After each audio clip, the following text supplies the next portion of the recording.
Hello, everyone. I would like to start off a little bit differently today. If you don't mind, if you have something in your lap, maybe put it down. And I'd like you to pretend that you're holding a baby. And just, what would you do if you picked up that baby and you started bouncing? What else might you do? You might sit. Huh? Yes, you might pat them. What else might you do? I'd say. What would you say? Oh, you don't have to tell me. Oh, depends on. Would you hum like? Yes, say. Yeah. Talking. What? Talking. Talking. I remember when my son Dylan was born. The only thing that calmed him down was me going, Dylan, Dylan, it's okay. Dylan, Dylan, I love you. And then he'd go, and I go, Dylan, Dylan, it's okay. Dylan, Dylan, I love you. And I want you to pat your lap.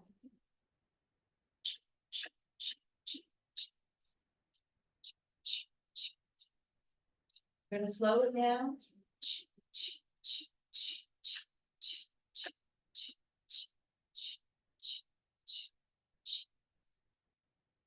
Take a deep breath. This is for you and for me. Relax. Thank you for the wonderful introduction. My name is Kamile Geist, and I'm here to talk about my research called Keep a Beat. So keep that in your mind, keep a beat. I think you know what I'm going to say.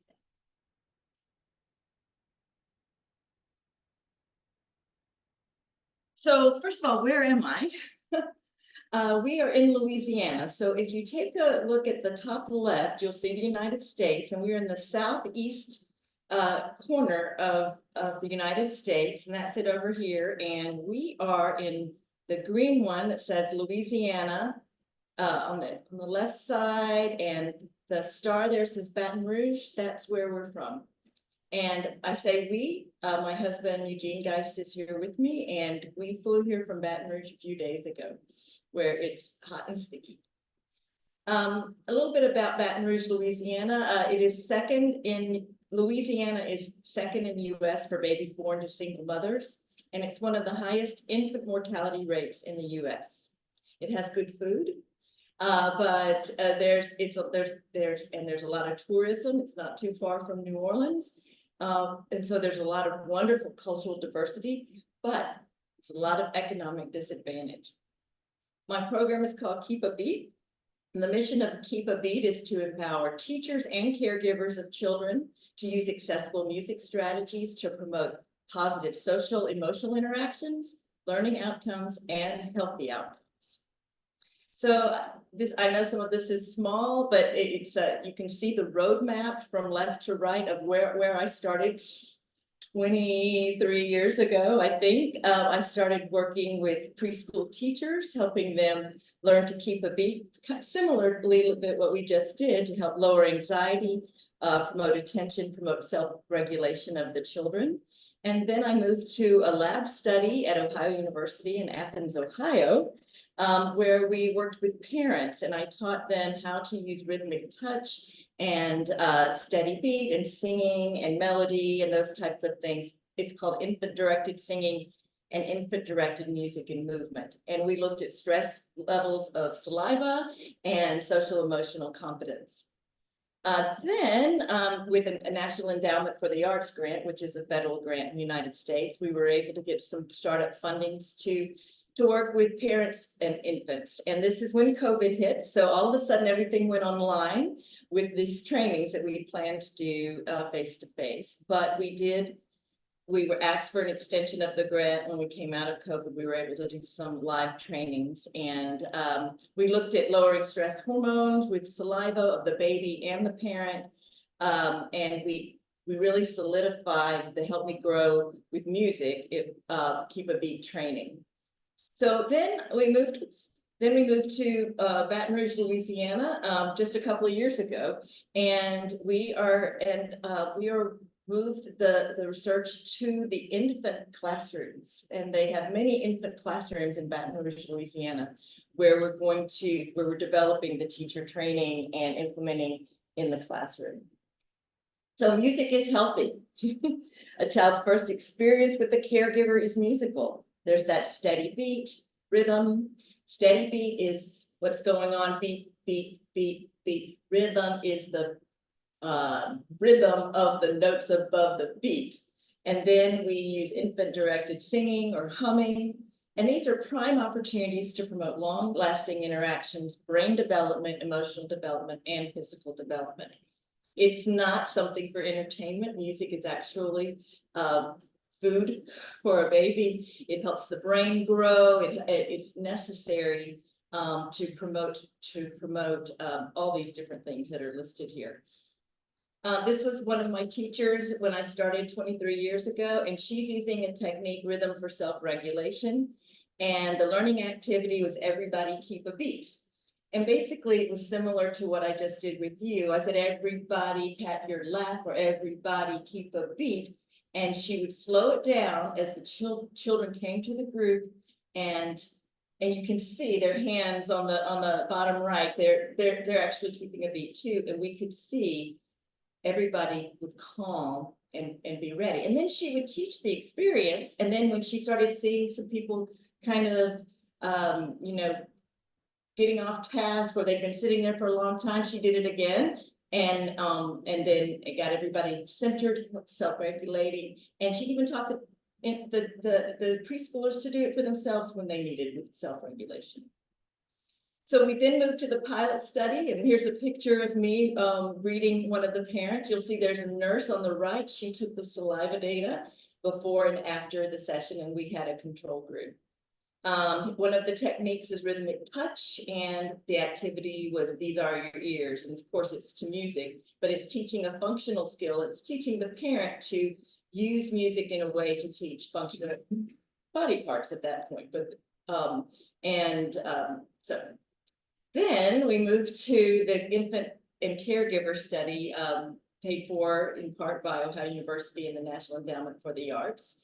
And we are analyzing that data right now. Actually, the report's due in October, and it's going to be a hard report to write because we had to start it 2 or 3 times because of COVID, and so. But I think what we learned most of it was how to create the training, which is part of the development of what we're doing now. So now this is what we're doing, and we have received funding from the LSU's. I'm from Louisiana State University, the LSU School of Music, the LSU Early Childhood Education Institute. So happy to have that institute at this university, and from the Office of Research and Economic Development. You'll see all of this is from LSU, but the point is to get this seed funding to get things started so we can attract those external funds. So what's different about this is that we're assessing the need. We're going into a classroom, which is very different than working with a parent one-on-one or working in a clinic. And so my team and I decided that we needed to find out what was going on in that classroom musically. So we took a look at the infant toddler environmental rating scale, which is used at the classrooms in Baton Rouge, and the class dimensions guide to see what they're already doing with assessment had musical items. Well, they really didn't. They had one section says movement to music. Okay. Are they moving to music? Well, they'll have a time where they turn the TV on and have music and they all move. Well, as a music therapist, I feel the music has the potential to be a part of everything. And so we have created the first ever in the United States, because I've looked around, a music environmental assessment for infant classrooms. And we are going to be implementing this in the fall. I'm very excited about it. We're going to observe the classrooms. We're going to observe music strategies already in place, but we're adapting the items that are in the environmental rating scale and the dimensions guide. The dimensions guide is really nice because it shows those interactions with the teacher and the infant. It asks, do they have proximity to the baby when they're talking with it? Well, talking with the baby. Well, do they have proximity and are they using music? I can add with music, do they do that? So we're developing that and we're going to pilot it with music therapists who work in early childhood settings. So here's an example. We got this item from the Dimensions Guide. Teacher uses proximity when interacting with baby. The MEAI item would be teacher uses live music such as singing or humming when in close proximity when interacting with the baby. So we're going to add a musical element to it. So we're adapting those already existing tools. Then we are going to train the teachers on the Keep a Beat strategies. We're adapting it for teachers that it would originally was for parents. And so we're doing some pilot testing and adapting it for the teachers. We're going to implement in the classroom for 8 weeks. All of this is what I consider in that developmental period because it's small. We have to see the feasibility of doing the training within the classrooms and with the teachers. And but as part of it, we are going to collect stress measures of saliva of the teacher and the infants before and after, and we're going to have control classrooms as well. We're going to collect that social emotional competence measures, which is done through the ASQ. It's basically assessment of social emotional and competence. So the teacher will kind of check the items that for the baby before and then at the end of the 8 weeks to see if there's been any change. And we probably will do a mid-evaluation as well. And then we'll analyze the results. So let me tell you a little bit about what the teachers will learn. It's like some of the items went below, I apologize. So they're gonna, the teachers not only are gonna learn how to use these techniques, they're gonna learn why they're important. They're gonna learn about musical development in children. They're gonna learn about different types of musical elements. And, you know, some people say, well, I'm not musical, how can I do this? Actually, we're all musical and you can do these things. And so we're going to use the culture of the teachers, what they, you know, we're really going to make it teacher centric as we're helping them feel comfortable using music in their classrooms with the baby. I'm sorry, you can't see the bottom, but there's the benefits. Why is music important? And then why is music play important? And most importantly, how can you use it in a safe way? It's very important that you think, because music can be overstimulating. And you can have a lot of music going on and you say, oh, it doesn't work, but all the babies are crying. Well, you know, you're actually using it in an inappropriate way. So we talk a lot about how to be safe with the music and how silence is just as important, because if you use music too much, then the technique doesn't work as well. So for example, here's Twinkle, Twinkle, Little Star. Twinkle, twinkle, little star, how I wonder what you are. Up above the world so high, like a diamond in the sky. Twinkle, twinkle, little star, how I wonder what you are. Now, what I didn't follow my own advice. I didn't say, I'll teach the teachers to keep a beat. But they could also do it with their head. And it helps them calm before they start. Okay, so there's a lot of musical elements in there. So there's pulse, that's steady beat. There's tempo. I could speed it up. Twinkle, twinkle, little star, how I wonder what you are. I could slow it down. Twinkle, twinkle, little star, how I wonder what you are. Oh, I did some other things there too. Here's the pulse. The rhythm is da da da da da da da da da da da da da da. So we teach the teachers about these basic elements. You can chant it. Twinkle, twinkle, little star, how I wonder what you are. Or you could sing it like I did. The melody is at ba da dee da dee da dee da dee da dee da dee. You could sing or hum. And then there's the dynamics, the louds and softs, and how you change it. Twinkle, twinkle, little star. I changed 2 elements there. I got slower and softer. Okay, so we're teaching the teachers how to use these things, and we have a very, very intensive training. But like the literacy model, we are at the beginning stages. we train a music therapist or a music early childhood person to be able to work with the teacher, and then there's a specialist assigned with the teacher throughout the 8 weeks, and they get supervision. We use its clinical model, so we use clinical language, and they will get that supervision of that one-on-one, and give them tips throughout, and show them different ways they could use. So they do a lot of modeling, and so it's not just come in and watch. They're there with them, and they're modeling and showing, and then backing off and letting the teacher take over.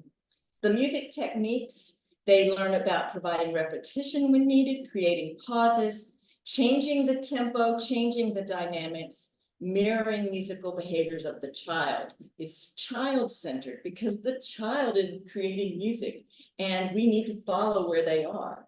You know, it's called this ISO principle, where if the baby's moving faster, you might want to start there, twinkle little star. And sometimes if the baby's overstimulated, hearing the words and hearing all the melody could be too much. So you just may want to pant. Okay, there's these levels of music, and there's these levels of engagement that as the baby is in a place where they're ready to play, you can add more of those levels of music. So, wow. So this is what I do, and as we've talked about in previous presentations, I didn't get to go into all the detail, but this is my research. So there we go.